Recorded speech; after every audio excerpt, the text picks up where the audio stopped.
Hello friends. आज हम लोग यूपीएचईएससी हायर एजुकेशन का जो एग्ज़ाम 30 नवंबर को कंडक्ट कराया गया था उसे आज हल करने वाले हैं। इसमें कुल 30 प्रश्न जीएस के और 70 प्रश्न सब्जेक्ट के होते हैं जो कि ज्योग्राफी के होंगे।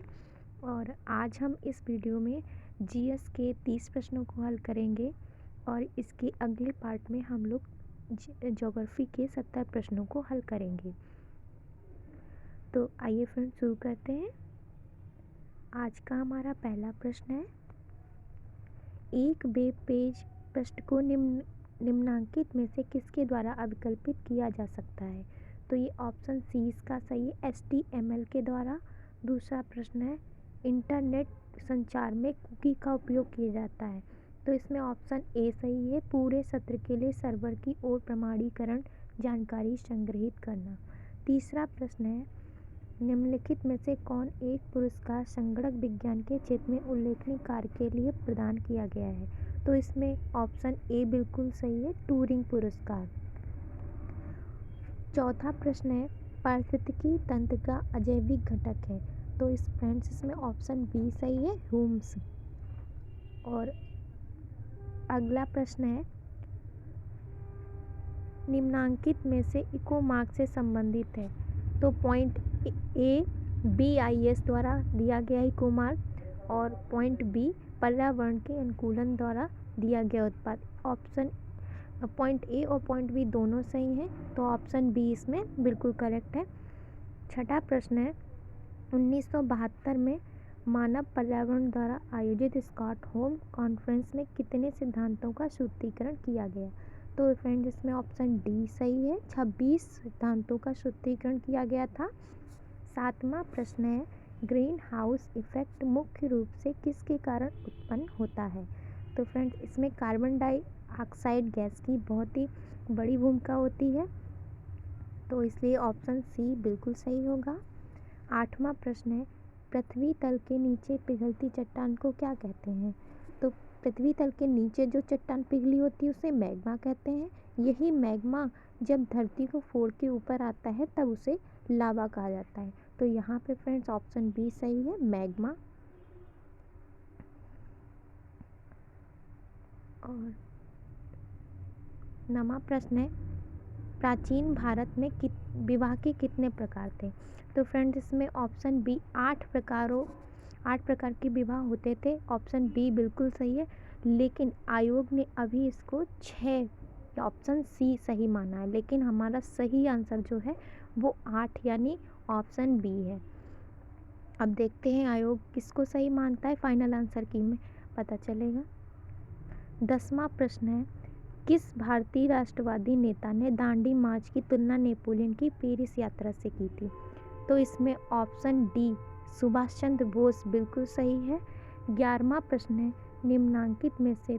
निम्नांकित तत्व मोनोजाइट ट्रेट में पाया जाता है, निम्न में से कौन सा तत्व मोनोजाइट ट्रेट में से पाया जाता है? तो इसमें थोरियम ऑप्शन सी बिल्कुल सही है, थोरियम। 12वां प्रश्न है, भारत में 1857 में पुरानी राइफल के स्थान पर जिस नई राइफल का प्रयोग करने का निर्णय किया गया उसका नाम क्या था? तो ये एनफील्ड राइफल का प्रयोग करने का निर्णय लिया गया था, और इसमें ही जो 1857 की जो क्रांति हुई थी, इसी राइफल पर ही जो इसका करंट जो मुद्दा था वो एनफील्ड राइफल था कि इसमें सैनिकों को जो भ्रम हो गया था कि इसमें सुअर और गाय की चर्बी से बने हुए सुअर और गाय की चर्बी का प्रयोग किया गया है, इसलिए 1857 की क्रांति में बहुत ही महत्वपूर्ण रोल ये एनफील्ड राइफल का रहा है, और इसलिए ऑप्शन सी इसमें सही है। आइए आगे देखते हैं। 13वां प्रश्न है, किस शासक के शासनकाल में राग दर्पण का फारसी अनुवाद हुआ है? तो इसमें ऑप्शन सी फिरोज शाह तुगलक, इसमें ऑप्शन सही है। बहुत लोगों को इसमें अकबर लग रहा होगा, लेकिन इसमें अकबर सही नहीं है, इसमें फिरोज शाह तुगलक, क्योंकि फिरोज शाह तुगलक भी एक बहुत बड़ा जो है बादशाह हुआ है, और उसने ये साहित्य जो हिंदू साहित्य था इसका शुरुआत में तो इसने बहुत ही ज़्यादा हिंदुओं पे अत्याचार किए, लेकिन बाद में इसने बहुत ही ज़्यादा इसको मतलब समर्थन किया, उसको संस्कृत का अरबी और फारसी में अनुवाद कराया, तो इसने राग दर्पण का फारसी में अनुवाद करवाया। आइए आगे देखते हैं। 14वां प्रश्न है, ब्रिटिश शासन काल में किसने 2 खंडों वॉल्यूम में the economic history of India लिखी? तो इसमें आर.सी. दत्त, रोमेश चंद्र दत्त ने जो इकोनॉमिक हिस्ट्री ऑफ इंडिया लिखी है।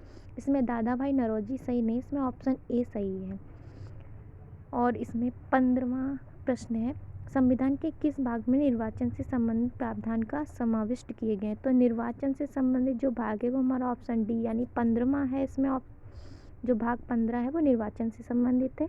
16वां प्रश्न है, भारत में कब प्रथम क्षेत्रीय ग्रामीण बैंक अस्तित्व में है? तो फ्रेंड्स ये ऑप्शन सी यानी 1975 में क्षेत्रीय ग्रामीण बैंक का अस्तित्व आया था। 7वां प्रश्न है, जोम्बी आधार से तात्पर्य निम्न में से किस उधार से है? तो जोम्बी उधार से तात्पर्य निम्न में से किस उधार से? तो इसमें ऑप्शन डी सही है, किसी व्यवसाय समूह को उधार देना जिसका ब्याज आवृत्ति अनुपात समूचे समूह का 1 से बड़ा हो।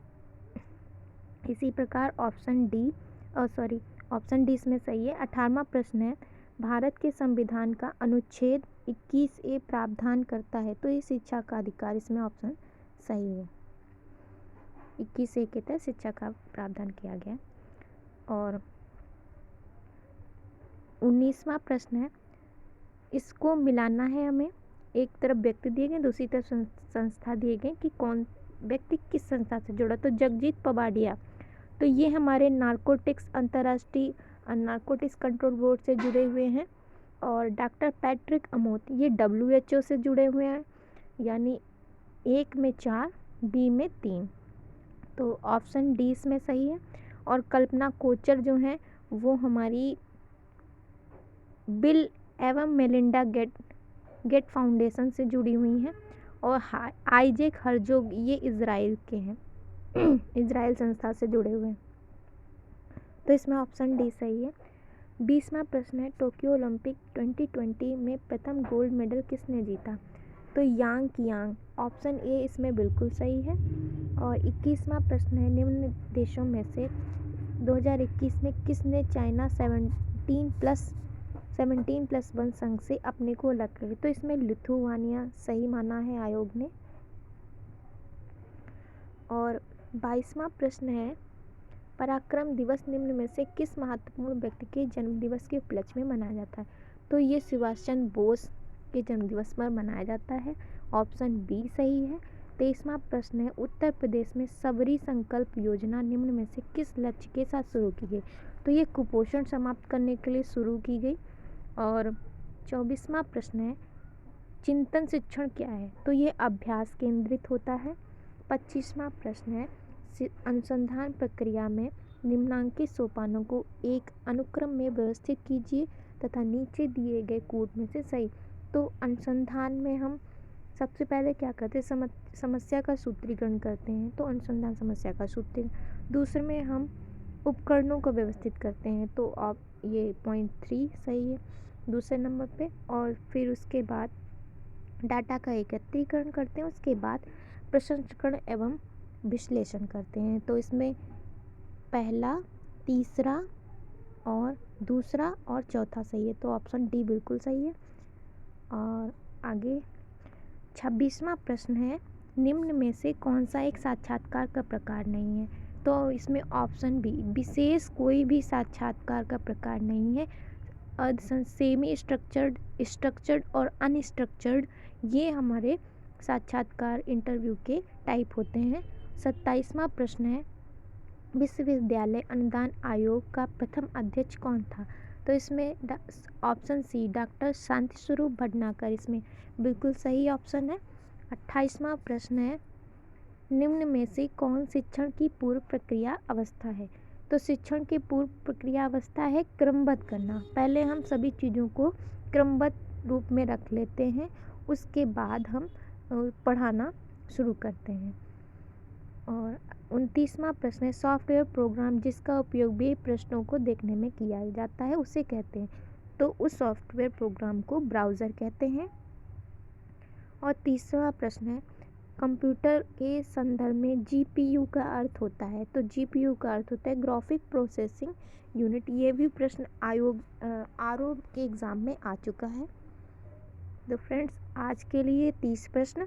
अगले वीडियो में हम ज्योग्राफी के 70 प्रश्नों को हल करेंगे। तब तक के लिए बाय।